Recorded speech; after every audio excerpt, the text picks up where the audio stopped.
আসন্ন 2026 বিধানসভা নির্বাচনকে পাখির চোখ করে কোমর বেঁধে ময়দানে নামল ভারতীয় জনতা পার্টি। শনিবার পরশুরা বিধানসভার সোদপুর টোলগেট সংলগ্ন এলাকায় ঘটা করে উদ্বোধন করা হলো বিজেপির একটি নতুন নির্বাচনী কার্যালয়। ফিতে কেটে কার্যালয়ের উদ্বোধন করেন পরশুরার জনপ্রিয় বিধায়ক বিমান ঘোষ। উদ্বোধনী অনুষ্ঠান শেষে কর্মীদের উদ্দেশ্যে কড়া বার্তা দেন তিনি।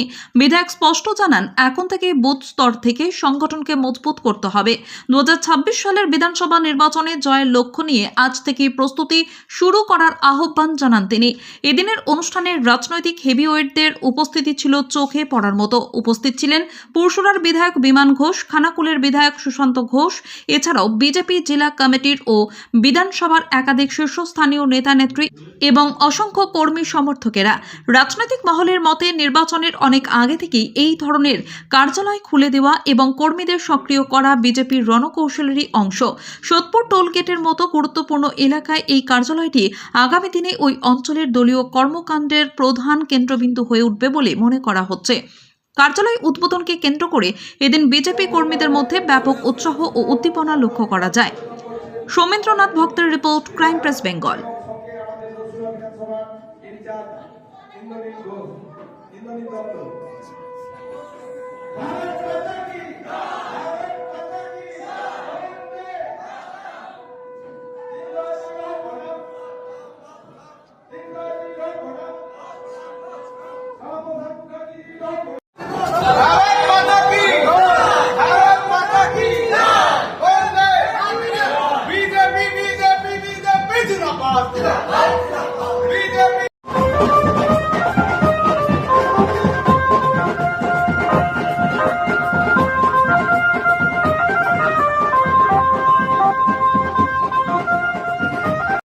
পরশুরায় দেখা যাচ্ছে যে একেবারে নির্বাচনী কার্যালয়ের আনুষ্ঠানিকভাবে উদ্বোধন করলেন, কি বলবেন?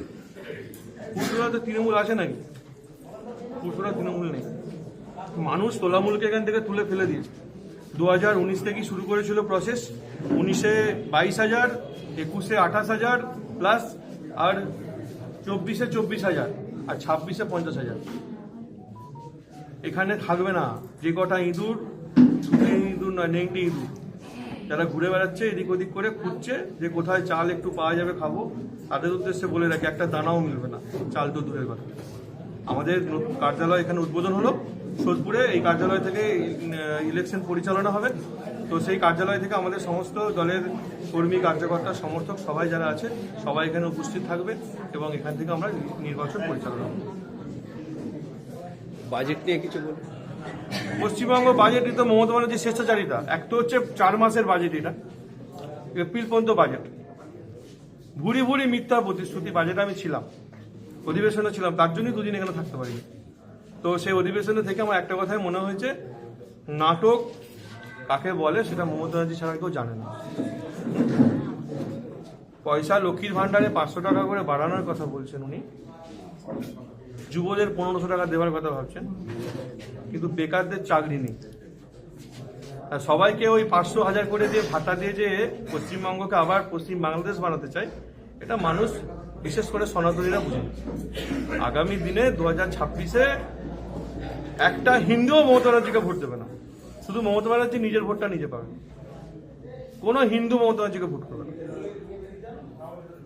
যেখানে একটা জিনিস দেখা গেল, মাদ্রাসা খাতে গত বছরের তুলনায় এবছর বাড়ানো হয়েছে 5,714 কোটি টাকা সম্ভবত।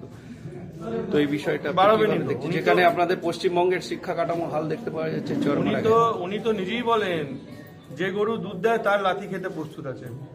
তো ওই গরু দুধ দেয় তার লাথি খাবে। মাদ্রাসা খাতেই তো উনি করবেন, নাহলে অবৈধ অনুপ্রবেশকারী কি করে ঢোকাবেন এখানে? 14 তারিখে ভোটার লিস্ট বেরোনোর কথা ছিল, আর হয়তো 3 দিন দেরি হবে। 17 বা 18-তে ভোটার লিস্ট বেরো। ভোটার লিস্টটা বেরোনোর পরে আমি সেদিনে বিধানসভায় দেখছিলাম, আগের অধিবেশনে দেখেছিলাম রাজ্যের মুখ্যমন্ত্রীকে, আর এই অধিবেশনে দেখছিলাম এইরকম ডাটা হয়ে গেছে, পুরো রোগা। আমি তো হাই কাকে দেখছি, তারপর দেখলাম আমাদের রাজ্যের মুখ্যমন্ত্রী। আর বুঝতে পারছেন হালটা কি? এখানে যখন টেনশন থাকে না, তখন পুরো শরীর ঝরে যায়, সেটাই ওনার মধ্যে দেখা যায়। কেউ বলছে শুকনো সুগার আছে, আর শুকনো সুগারটা আবার কি? বলছে ওটা শুকনো সুগার। ঠিক আছে, সুগার তো চিন্তা থেকেই হয়, চিন্তা ভাবনা করছে। আর 17 তারিখের পরে সুগার খুব হাই হয়ে যাবে নিশ্চিত। আগে 4টে বিধানসভায় বিজেপির দখলে, আপনিও আছেন, খানাকুলের নির্বাচনী কার্যালয় নিশ্চয়ই উদ্বোধন করবেন, কি বলবেন এই যে আনুষ্ঠানিকভাবে উদ্বোধন করলেন? দেখুন, আমাদের সাংগঠনিকভাবে বলা হয়েছে, সংগঠন থেকে বলা হয়েছে প্রত্যেকটি জায়গায় নির্বাচনী কার্যালয় ওপেনিং করেছে। অলরেডি পুরোটাই শুরু হবে, এবার ধাপে ধাপে সমস্ত বিধানসভাতেই হবে। লক্ষ্য একটাই, 2026-এ এই তৃণমূল সরকারের পতন ঘটানো। তার জন্য এখন থেকে কার্যকর্তারা প্রস্তুত হবে, আর যেখান থেকে নির্বাচন পরিচালনা হবে সেই জায়গাগুলো যাতে আরও সুন্দর হয়, আর ব্যবস্থাপনাটা সুন্দর হয়, সেই জন্য আমরা আগে ভাগে এই নির্বাচনী কার্যালয়গুলো আমরা ওপেনিং করেছি। তো আজকে বিমানদার নেতৃত্ব হলো পরশুরাই ওপেনিং, আগামী দিনে খানাকুলেও হবে, বোগাটে হবে, এই আরামবাগ হবে, আমাদের চন্দ্রকোনা হবে, তারকেশ্বর, সব জায়গাতেই ধাপে ধাপে। পরশুরার বিধায়ক বিমান ঘোষ দাবি করছেন 50,000-এর বেশি ভোটে তিনি জয়ী হবেন। খানাকুল থেকে আপনি কি বলতে চাইছেন? আমরা পাশাপাশি রয়েছি, আমাদের লিড সবসময় কাছাকাছি যেত। কিন্তু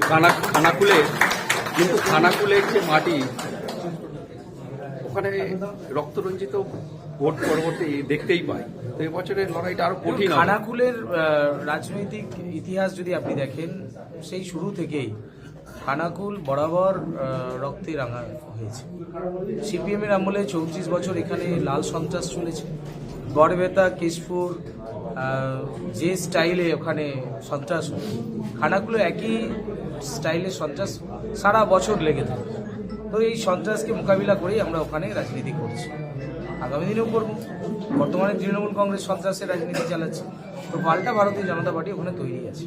তৃণমূল সন্ত্রাস করলে পাল্টা জবাব ভারতীয় জনতা পার্টির কার্যকর্তারা দেবে। সুশান্ত ঘোষকে দেখা যাচ্ছে যে খানাকুলের তৃণমূল ভার্সেস সুশান্ত ঘোষ নয়, খানাকুলের বিডিও ভার্সেস সুশান্ত ঘোষকে দেখা যায়, কি বলবেন? দেখুন, বিডিও যদি তৃণমূলের দালালি করে, ওখানে তো তৃণমূল নেই। মানে বিডিওরা এখন দুটো বিডিও রয়েছে, দেখবেন দুটো বিডিও তারা প্রেস মিডিয়াকে ডেকে তৃণমূলের উন্নয়ন কি আছে সেটা তারা বলছে, কিন্তু একবারও বলছে না এই বিডিও সাহেব চেয়ারে বসে যে উনি সেন্ট্রাল গভর্নমেন্টেরও একজন বিডিও। উনি স্টেট গভর্নমেন্টে শুধু কাজ করার জন্য বিডিও হয়নি, উনি সেন্ট্রালের যে প্রজেক্টগুলো আছে সেগুলোকেও তো ওনাকে বাস্তবায়িত করতে হবে, সেই জন্য উনি হয়েছে। তো ওখানে উনি মনে করেছেন যে উনি উনি এটা ভাবছেন দিদি যতদিন উনি ততদিন, অর্থাৎ দিদিও শেষ 26-এ, ওই ভিডিও শেষ।